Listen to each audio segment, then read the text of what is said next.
Assalamualaikum warahmatullahi wabarakatuh.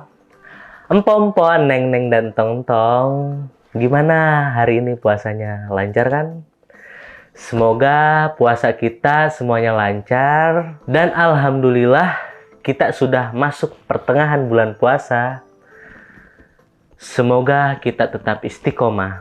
Alhamdulillahirabbil alamin wa bihi nasta'in wa ala umurid dunya waddin. Wassalatu wassalamu ala asrofil anbiya'i wal mursalin sayyidina wa habibina wa syafihina wa maulana Muhammad sallallahu alaihi wasallam. Semoga kita dilancarkan dan selalu dalam lindungan Allah subhanahu wa ta'ala, dalam iman dan Islam, sehingga kita senantiasa dalam ketakwaan selama bulan suci Ramadan, seterusnya sampai akhir hayat. Amin amin ya robbal alamin. Ngomongin tentang puasa, kita pernah sadari tidak? Ada hal-hal yang membuat puasa kita pahalanya berkurang. Bahkan bisa membuat puasa kita menjadi batal. Kenapa bisa seperti itu? Astagfirullahaladzim. Semoga kita bukan termasuk golongan tersebut ya, empom-empom, neng-neng dan tong-tong. Gimana sih cara menghindari atau rambu-rambu yang harus diperhatikan seperti apa saja? Berikut tema kali ini adalah yang akan saya sampaikan kepada empom-empom, neng-neng dan tong-tong. Batal puasa yang tidak kita sadari. Puasa memiliki banyak keutamaan, sebagaimana telah dijelaskan beberapa dalam ilmu Islam atau ustadz yang memberikan ilmunya dalam ceramah atau majelis taklim. Namun ada beberapa hal yang membuat puasa menjadi sia-sia. Tuh kan, ada beberapa hal yang membuat puasa itu menjadi sia-sia. Jangankan keutamaan besar seperti diampuninya dosa yang telah lalu, pahala pun gak dapat. Masya Allah, empom-empom, neng-neng dan tong-tong. Semoga kita terhindar dari golongan orang tersebut. Berikut yang membuat puasa kita menjadi batal atau sia-sia dalam melakukannya di bulan suci Ramadan sekarang dan seterusnya. Yang pertama, seperti hadis muttafaq alaih, menjelaskan tentang mengumpat atau disebut juga marah. Apa yang dimaksud dengan itu? Puasa adalah perisai. Maka barang siapa sedang berpuasa, janganlah berkata keji dan mengumpat. Jika seseorang mencela atau mengajaknya bertengkar, hendaklah dia mengatakan, "Aku sedang berpuasa." Kemudian ada pula hadis riwayat Bukhari 1904 dan hadis riwayat Muslim 1151 yang berbunyi, puasa adalah membentengi diri. Maka bila salah seorang kamu di hari ia berpuasa, janganlah berkata kotor dan jangan berteriak-teriak. Dan jika seseorang memakinya atau mengajaknya bertengkar, hendaklah ia mengatakan, "Sesungguhnya aku sedang berpuasa." Sebagaimana hadis di atas, mengumpat juga membuat pahala puasa berkurang, bahkan hilang sama sekali. Ia juga bisa membuat puasa menjadi sia-sia. Demikian pula marah, ia juga bisa membuat puasa menjadi sia-sia. Mengumpat dan marah adalah sama saja setali tiga uang. Baik dari sekarang, penonton berbudiman yang suka marah-marah atau mengumpat dikurangi dan kalau bisa dihilangkan, agar puasa kita tidak menjadi sia-sia dan pahala puasa kita hilang, kemudian hanya lelah, menahan lapar dan dahaga saja seharian. Sayang sekali, empom-empom, neng-neng dan tong-tong, jika puasa kita sia-sia. Kemudian berikutnya ada pula yang tak disangka dalam keseharian kita, yang semestinya menjadi lumrah walaupun seru dalam obrolan. Apa itu? Ayo, apa kira-kira empom-empom, neng-neng dan tong-tong? Ternyata ini membuat puasa kita menjadi sia-sia, yaitu gibah atau ngomongin orang. Bahkan gibah diibaratkan memakan daging saudara sendiri yang telah meninggal. A'udzubillahi min dzalik. Dan di neraka, siksa untuk orang yang suka gibah juga seperti firman Allah Subhanahu wa taala. Dan janganlah sebahagiaan kamu menggunjing sebahagiaan orang lain. Sukakah salah seorang di antara kamu memakan daging saudaranya yang sudah mati? Maka tentulah kamu merasa jijik kepadanya dan bertakwalah kepada Allah. Sesungguhnya Allah Maha menerima taubat lagi Maha penyayang. Surat Al-Hujurat ayat 12. Masya Allah, segitu kerasnya firman Allah tersebut. Jika bagi kalian masih berani gibah untuk ngomongin orang nggak nih, empok-empok, neng-neng, dan tong-tong. Semoga kita tidak termasuk dalam golongan tersebut dan dijauhkan dari orang-orang tersebut. Amin, amin ya robbal alamin.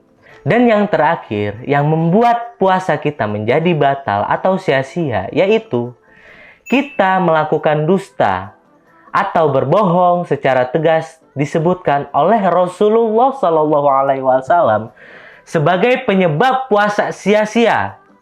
Allah tidak membutuhkan kepada puasa orang yang berdusta. Barang siapa tidak meninggalkan perkataan palsu dan pengalamannya, maka Allah tidak mempunyai keperluan untuk meninggalkan makanan dan minumannya. Hadis riwayat Bukhari. Walaupun kita berdusta atau berbohong demi kebaikan itu lebih baik dihindari. Karena pada suatu saat nanti faktanya pasti akan terungkap.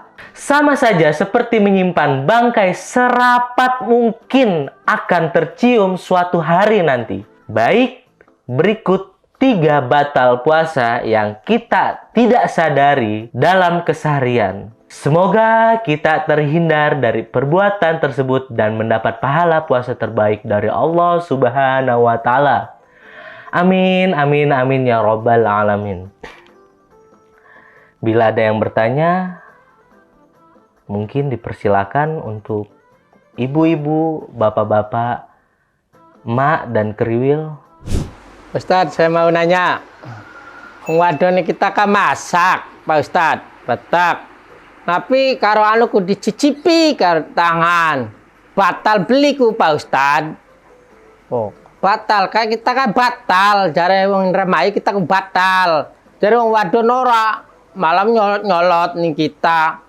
Kalau dicicipi ya batal wadon. Kun malah kun ora dicicipi ora batal warae ku. Oh, baik Pak, baik. Pertanyaan yang menarik itu Pak. Menurut para ulama, mencicipi makanan saat berpuasa hukumnya boleh. Tapi itu dilakukan karena ada kebutuhan. Seperti untuk memastikan rasa, maupun tidak ada kebutuhan.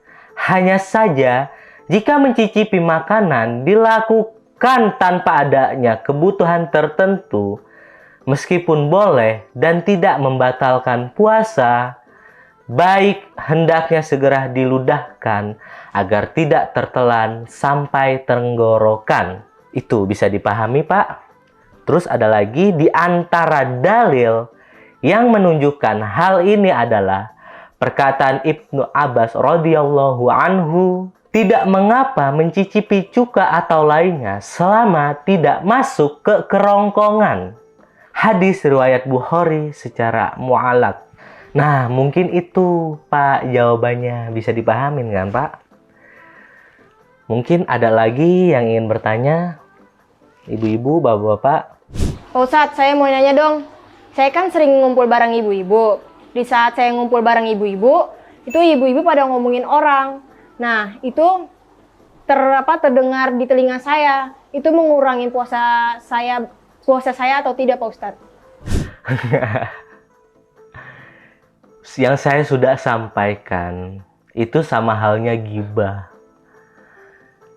Gibah itu salah satu hal yang tidak sengaja itu bisa membatalkan puasa. Jelas itu mengurangi pahala puasa.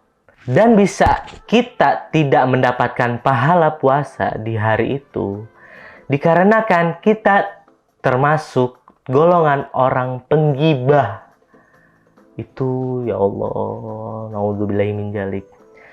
Dan pahala yang menggibah pindah kepada orang yang dibicarakan. Kemudian dosa-dosa yang dibicarakan pindah kepada penggibah tersebut. Oleh karena itu, jika ada orang yang sedang menggunjing orang lain, misalnya, dan kita juga ikut berdosa karena itu, jika ada teman sedang menggunjing orang lain di hadapan kita, maka kita sebisa mungkin untuk mengingatkan agar segera berhenti. Jadi, jika ada hal-hal yang di bulan Ramadan atau bukan di bulan Ramadan, perkumpulan-perkumpulan yang sedang melakukan ghibah, sebaiknya coba untuk dihentikan. Karena itu tidak baik. Dikarenakan pahala kita itu bisa dialihkan ke orang yang kita bicarakan. Mungkin itu saja yang bisa saya sampaikan. Alhamdulillah, semoga ceramah kali ini membawa manfaat dan syafaat untuk saya pribadi, emak, dan kriwil, dan tentunya ibu-ibu, bapak-bapak, serta empok-empok, neng-neng, dan entong-entong. Semoga kita semua di Ramadan kali ini jangan lengah dalam berlomba-lomba dalam kebajikan, karena bulan Ramadan menjadi lumbung pahala bagi umat Islam yang betul-betul menjalankan ibadahnya. Bismillah, kita semua semakin baik dari Ramadan sebelumnya. Wabillahi taufiq wal hidayah. Wassalamualaikum warahmatullahi wabarakatuh.